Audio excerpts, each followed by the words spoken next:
memang Al-Quran itu nih Bang Edis nih ya. Kalau misalnya nih ya, tadi kan saya nanya ya, tadi kan kalau misalnya Bang Edis bilang Nabi Muhammad itu berdosa, maka apa dosanya? Saya tanya dulu itu. Kalau misalnya tadi cuma mengharamkan, tadi ya, sudah saya jelaskan. Kita tampilkan nih, kita bacakan. Ya. Saya nggak mau ngomong-ngomong sendiri nih, saya harus bacakan tafsirnya. Nih, di sini menurut Mujahid, ya, Sufyan Ats-Tsauri, Ibnu Jarir, bla bla bla dan seterusnya. Yang dimaksud dengan memberikan pengampunan dalam ayat ini adalah mengampuni dosa-dosa Rasulullah sebelum dan sesudah beliau menjadi Rasul. Ya kan? Mengatakan bahwa Allah menjadikan penaklukan kota Mekah dan seterusnya. Ini ada nih. Sebelum Muhammad jadi Rasul, diampuni dosa-dosanya, dan sesudah jadi Rasul diampuni dosa-dosanya. Nah, salah satu dosa yang dilakukan Muhammad, nih, menurut Al-Quran, Bang, Muhammad tuh didapati orang yang sesat. Anda tahu? Kan banyak nggak tahunya. Makanya teman-teman kalau nyantri di pondok banyak nggak tahunya. Kalau nyantri di TV banyak tahunya. Jangan kayak gitu dong. Ayo lanjutkan saja. Sebentar, saya tunjukkan ya. Surat Ad-Duha ayat yang ke-7. Nih, Muhammad itu didapati sebagai orang yang dolan. Dolan itu kan sesat artinya. Nih, perhatikan. Wa wajaka dolan fahada. Ya, dan dia dapati kamu sebagai, nah ini cuma terjemahannya biasa Bang, dipelintir. Bingung. Nah, tapi kalau kita baca tafsir-tafsirnya ya, nih perhatikan ya. Kita baca tafsir yang punya kita aja, Kementerian Agama ya. Kementerian Agama Republik Indonesia nih. Tafsir ringkas Kementerian Agama Republik Indonesia. Dan bukankah dia juga mendapati kamu sebelum menjadi nabi sebagai orang yang bingung karena beliau belum mengetahui akidah dan hukum yang benar. Betul nggak? Bingung ya. Iya. Iya betul memang. Jadi oke, sekarang saya tanya, Muhammad dulu sebelum berumur 40 dia kan belum jadi nabi kan? Ya. Waktu dia belum jadi nabi, dia beribadah kemana?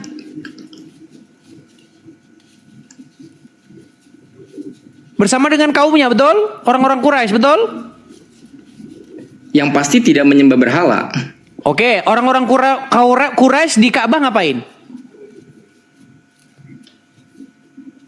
Kalau itu ya udah pasti menyembah berhala, tapi kalau Rasulullah bukan menyembah Muhammad berhala. Ikut nggak pada waktu itu bersama dengan mereka? Tidak. Gimana? Saya tunjukkan ayatnya bahwa Muhammad gimana? itu Orang ada bukti sejarah. Baik. Saya tunjukkan ya. Lah. Tadi bagaimana Muhammad bilang, ini bingung. Itu sebelum dia jadi nabi. Taruh nih. Ini Muhammad sebelum jadi nabi, dia itu sudah bersama-sama dengan orang-orang Quraisy di Ka'bah, bahkan dia mendamaikan puak-puak yang berkelahi. Karena apa? Karena mereka bersitegang siapa yang berhak meletakkan batu Hajar Aswad nih. Ini gambar Muhammad. Betul, nih, dia mendamaikan bani yang bertikai. Jadi Muhammad itu dia termasuk aktivis di Ka'bah. Makanya saya bilang Muhammad itu ikut serta dalam, tapi tidak menyembah berhala. Oke, di Ka'bah ngapain pada waktu itu orang-orang Quraisy? Ya menyembah. Terus bagaimana mungkin Muhammad tidak ikut menyembah berhala? Oh iya dong, Rasulullah SAW itu terjaga Bang, maksum dia. Kalau dia terjaga, bagaimana mungkin dia diampuni dari dosanya? Dosa apa yang dilakukan kalau dia terjaga? Makanya saya tanya, coba Anda sebutkan dosa apa Rasulullah itu? Penyembahan berhala Bang, bersama dengan orang-orang Quraisy. Dari mana? Datanya mana? Rasulullah menyembah berhala. Sekarang saya tanya, gini. Coba buka. Siapa coba bapaknya sejarah Muhammad? mana? Oke, bapaknya sejarahnya mana? Dalilnya di dalam buku-buku sirah. Di dalam buku-buku sirah Nabawiyah disebutkan ini nih bahwa makanya gini ya Bang Edis ya. Dari tadi kan Bang Edis bilang Muhammad itu dosa, saya tanya dosanya mana? Terus Muhammad itu sesatnya di mana? Terus kalau misalnya Rasulullah SAW dahulu, misal kita katakanlah menyembah berhala, belum datang kepada beliau, itu wahyu dari Allah. Jadi segala sesuatu itu namanya masa fatrah. putusnya dari Nabi Isa ke Nabi Muhammad. Segala sesuatu yang belum diturunkan Rasulullah Shallallahu Alaihi Wasallam, belum ada di sana dakwah, itu terbebas dari dosa. Baik. Meskipun dia menyembah batu, menyembah matahari, menyembah pohon, tapi ketika ada Rasulullah Shallallahu Alaihi Wasallam, ada Rasul di sana, ada utusan Allah, barulah di situ ada hukumnya. Saya jawab. Suatu ketika Muhammad pernah ditanya, wahai Rasulullah, di Umur berapa tuh? manakah ayahku? Oh, udah Rasulullah ya, udah Rasulullah. Ya, udah nabi dia. Wahai Rasulullah, di manakah ayahku? Oke. Dia bilang di neraka, kata Muhammad kan. Lalu pulanglah orang Ya. itu dengan sedih. Lalu dipanggil lagi, hei, sini. Sesungguhnya ayahku dan ayahmu di neraka. Pernah dengar hadis itu? Ya. Kalau memang ayah Muhammad hidup dalam masa fatroh, masa kekosongan, tidak ada nabi, tidak ada utusan, dan dimaklumkan, maklum karena mereka menyembah berhala, bagaimana mungkin dihukumi neraka oleh Muhammad? Udah. Silakan. Nah, itu kalau misalnya hadis itu ya tidak langsung lafaznya tuh diartikan seperti itu. Nah, di situ ada para ulama yang menjelaskan tentang apa yang disabdakan oleh Rasulullah Shallallahu Alaihi Wasallam. Jadi bukan berarti lantas Rasulullah SAW bilang ayahmu dan ayahku di neraka lantas diputuskan ayahnya di neraka, Bang. Lalu? Itu sudah ada lagi yang namanya masa fatroh tadi yang saya bilang itu. Gimana ini makin muter-muter ini Bang Santri. Taruhlah itu bukan tadi bapaknya Muhammad, taruhlah ayahnya yang dimaksud di situ adalah pamannya. Taruhlah Abdul Muthalib misalnya. Kalau memang Abdul Muthalib itu belum ada wahyu, dia meninggal, dia hidup dalam masa fatroh, masa jahiliyah, kenapa Muhammad bilang dia neraka? Bukankah tetap itu Siapa? dihukumi sebagai dosa? Tadi kan Anda mengatakan Abdul Muthalib, pamannya maksudnya. Oke, kan ada ulama yang bilang bahwa ayahku di situ maksudnya adalah pamannya, yaitu Abdul Muthalib, betul? Ya. Nah, Abdul Muthalib kan hidup dalam masa jahiliyah, masa fatroh, betul? Kekosongan, tidak ada Iya, nabi, sebagian masa tidak ada fatroh, utusan. sebagian betul? ada Rasulullah. Bagaimana? Sebagian masa fatroh, sebagian lagi kan udah ada Rasulullah. Iya, tetapi kan belum jadi nabi. Ya, Meninggalnya kan dong, sebelum udah jadi dong. nabi. Enggak. Abdul Wah. Muthalib itu meninggal ketika Rasulullah SAW masih sudah jadi nabi. Sudah Bang. jadi nabi. Bahkan ya beliau sudah. membela. Oke lah. Baiklah, kalau begitu. Jangan pelenterin Baik. sejarah dong. Oke, Gimana? sekarang saya tanya, betul tidak Ibrahim itu diutus ke tanah Mekah? Ini bahas yang mana sih? Ini loncat-loncat, saya bingung. Katanya masa fatro, tapi Ibrahim dan Ismail sudah diutus ke sana. Saya serba bingung, Bang, kalau belajar sejarah agama Islam. Katanya Nabi Ibrahim sudah Tadi kan diutus kita lagi ke bahas hadis Mekah. Nabi, ya. Tadi ini sebenarnya pembahasannya itu kemana sih, Bang? Bukan, karena cerita gini, Bang. Buya Sakur pernah bilang begini. Ini seorang Muslim loh yang bilang begini. Saya sudah Ya, baca. tapi itu tidak menjadi acuan juga, Buya Syakur. Saya tidak mengatakan itu menjadi acuan, tapi ini adalah pernyataan seorang ulama. Buya Sakur pernah Oke. bilang begini, saya sudah baca sirah nabawiyah, saya sudah baca biografi Muhammad, saya sudah baca sejarah Muhammad. Hasilnya apa? Nggak jelas. Nggak jelas. Gitu Terus? loh, Bang. Karena Kan apa? tadi saya bilang, Satu dia bilang, tidak- sebentar Bang. Satu bilang, kampung Mekah, tempat Muhammad lahir, Muhammad itu adalah Rasul yang pertama. Sementara Sirah bilang, Ibrahim sudah pernah diutus ke situ. Artinya Muhammad bukan menjadi Rasul yang pertama di situ. Artinya tempat itu tidak bisa lagi dikatakan menjadi tempat yang jahiliyah. Sudah pernah Rasul diutus ke sana. Kan serba pusing, Bang. Nih, ya saya ajarkan ya. Masa fatroh itu masa putusnya tidak ada utusan Allah ke daerah tersebut. Tapi kalau Rasulullah Shallallahu Alaihi Wasallam itu untuk seluruh umat yang ada di dunia, nggak ada suaranya. Enggak, saya benerin di YouTube. Oh, oke. Ya, silakan. Gitu, jadi masa fatroh itu adalah masa putusnya tidak adanya Rasul atau utusan Allah yang ada di daerah tersebut atau di dunia.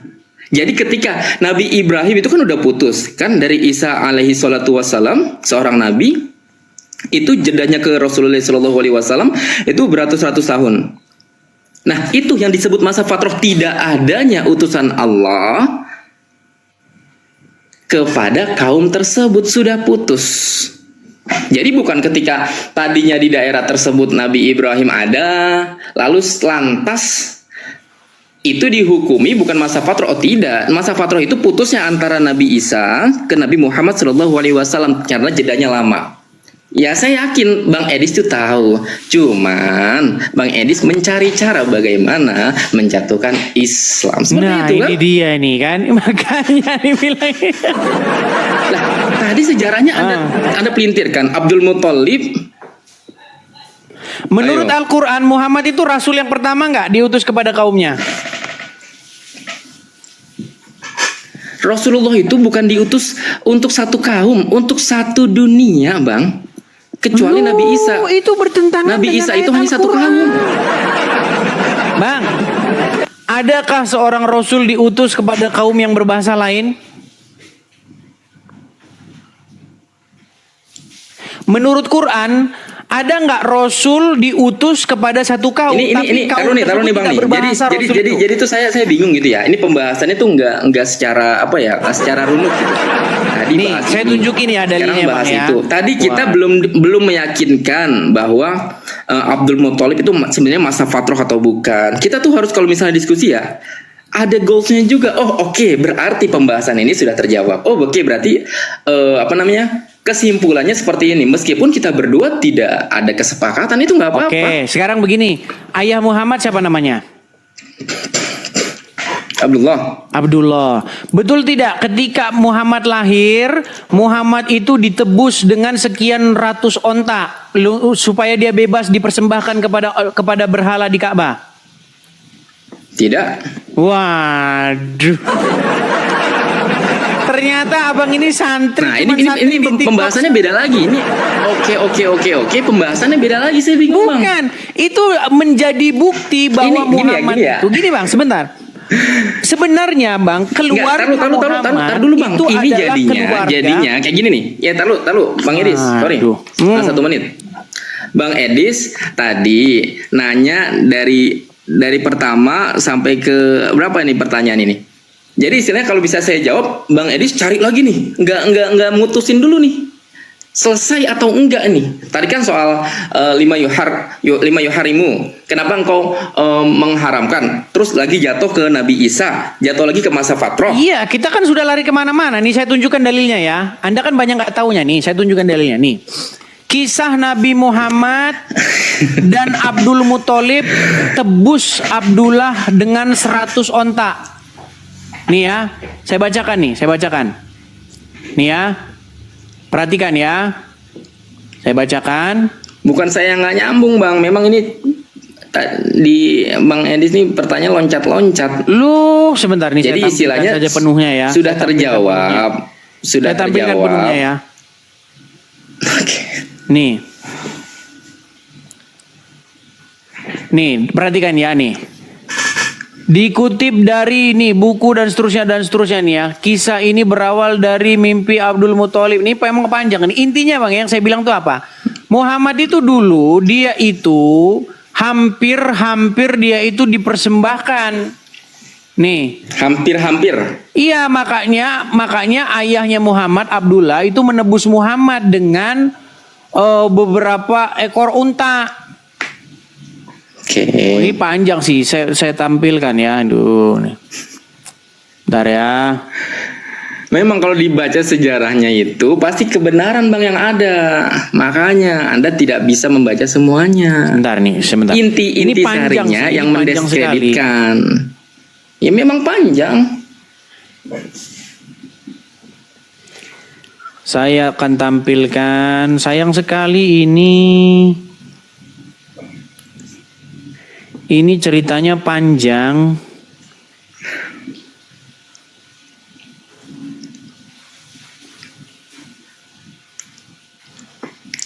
Nih, ini cerita-cerita moyang-moyang Muhammad nih. Nih ya, anak dari 100 ekor unta nih. Quraisy pada hari itu dibuat gempar ketika mendengar bahwa tokoh mereka yang paling dihormati, Abdul Muthalib, hendak menyembelih putra kesayangannya, Abdullah. Nih, Quraisy pada hari itu nih ya, hendak menyembelih salah satu anaknya Abdullah. Tak hanya para pembesar Quraisy yang berusaha mencegah sang tokoh, tetapi juga anak-anak mereka sendiri yang tak lain merupakan teman-teman dari Abdullah. Nih, demi Allah, jangan engkau sembelih dia, setidaknya sampai engkau bisa mendapatkan alasan untuk mengurungkan niatmu itu dan seterusnya nih. Akhirnya apa? Akhirnya ditebus, tidak jadi menyembelih itu. Ya, akhirnya ditebus dengan unta. Artinya apa? Keluarga Muhammad ini adalah keluarga pengurus Ka'bah, tempat penyembahan berhala itu. Bener nggak? Bener nggak? Anda yang ngomong, Anda yang gimana sih? Lanjutkan saja. Terus bagaimana dia bisa melakukan hal-hal yang sedemikian ini kalau nenek moyang Muhammad itu bukanlah bagian daripada ritual-ritual penyembahan berhala di Ka'bah ini? Oke, terus titik masalahnya di mana, Bang Edis? Titik masalahnya begini. Makanya kita bicara logika ya. Coba kita jangan bahas dogma dulu. Gini. Muhammad kan hidup di dalam sebuah masyarakat dan dia hidup termasuk orang-orang yang berpengaruh di kaum Quraisy, di kabilah Quraisy, itu betul?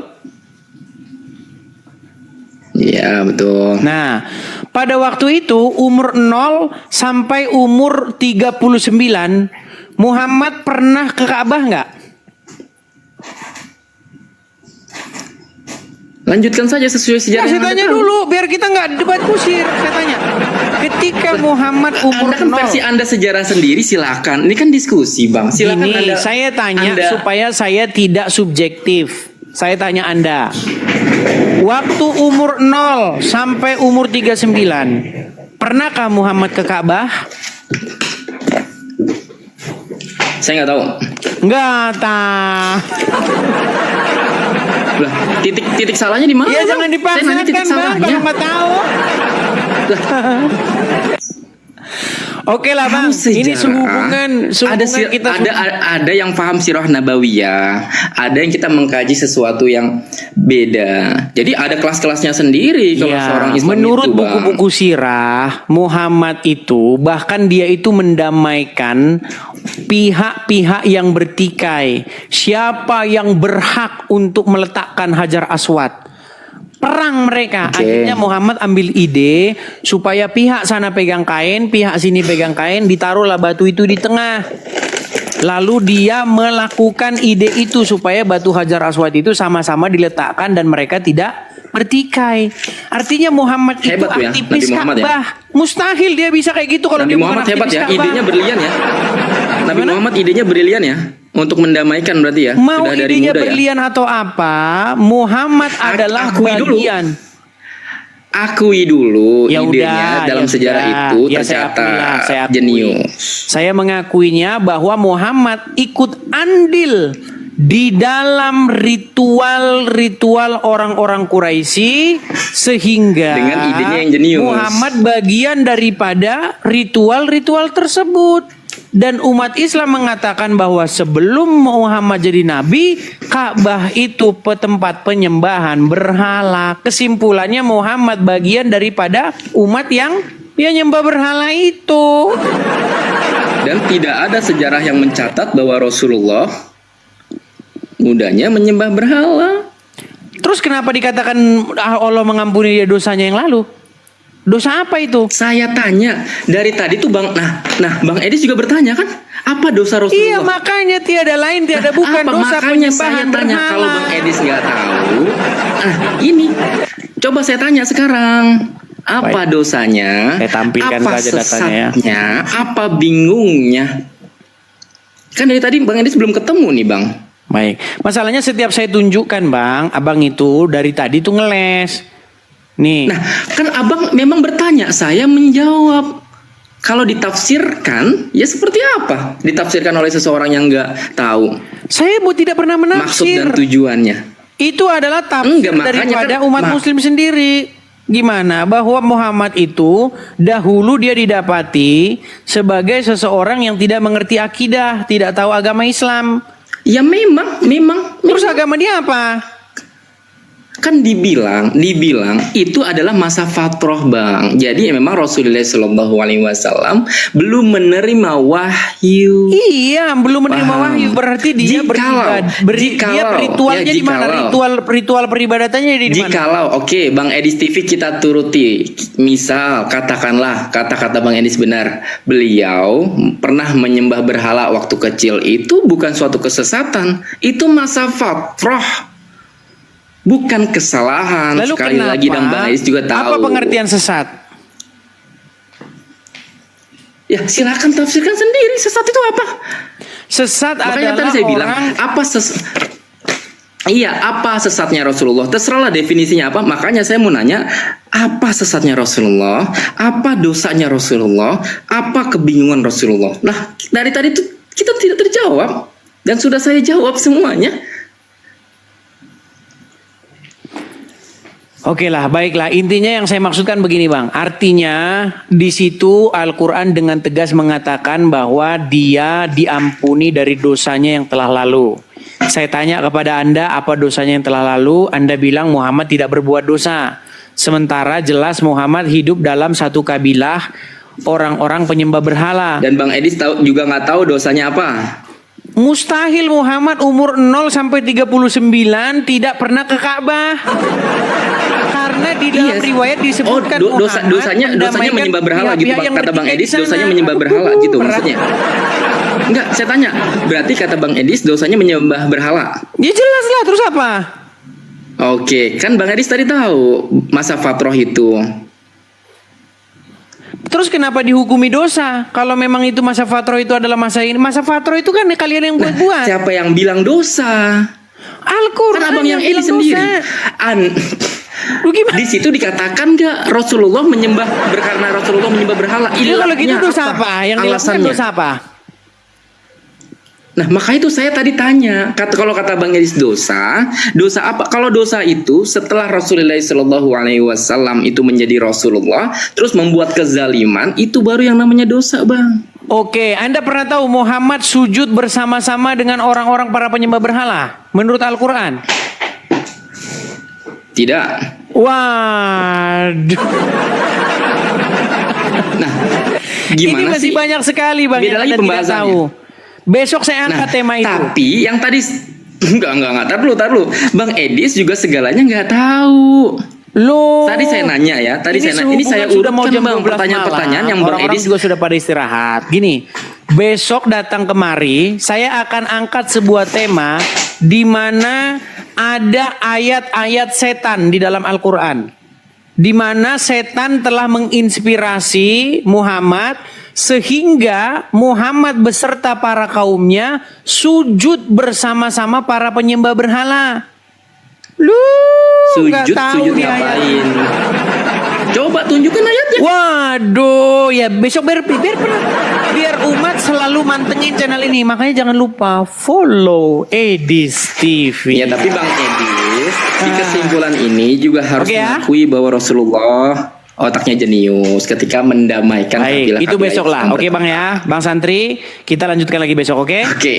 Siap, oke. Makasih Bang Santri. Selamat malam. Besok saya Oke. akan angkat tema itu, Hatur nuhun. di mana Muhammad bersama-sama dengan orang-orang penyembah berhala, mereka sujud bersama-sama, dan di situ wahyunya dirubah. Oke, selamat malam, Bang Santri Tiktok.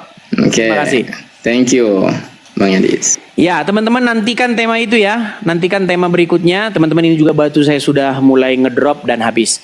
Sekali lagi teman-teman di akhir acara, sekali lagi teman-teman ya. Mari teman-teman support pendirian Rumah Apologet di yang tertera di layar ya. Teman-teman yang lagi nonton di YouTube, teman-teman bisa lihat di layar yang ada tulisan berjalan itu. Teman-teman bisa support di situ. Kenapa teman-teman kita perlu mendirikan Rumah Apologet itu? Karena sampai sekarang teman-teman sekalian kita belum punya tempatnya dalam pengertian tempat yang kita langsung punya gitu ya. Kalau misalnya kita hanya dalam jangka pendek ya teman-teman ya, kita bisa menyewa-nyewa 1 sampai 5 tahun tidak masalah, tapi kan ke depannya untuk jangka panjangnya kita perlu tempatnya teman-teman, untuk pendirian rumah apologet yang akan kita jadikan sebagai stasiun TV lah ya, TV atau siaran atau channel begitu ya, Edis TV seperti ini. Jadi teman-teman yang tergerak artinya ingin mensupport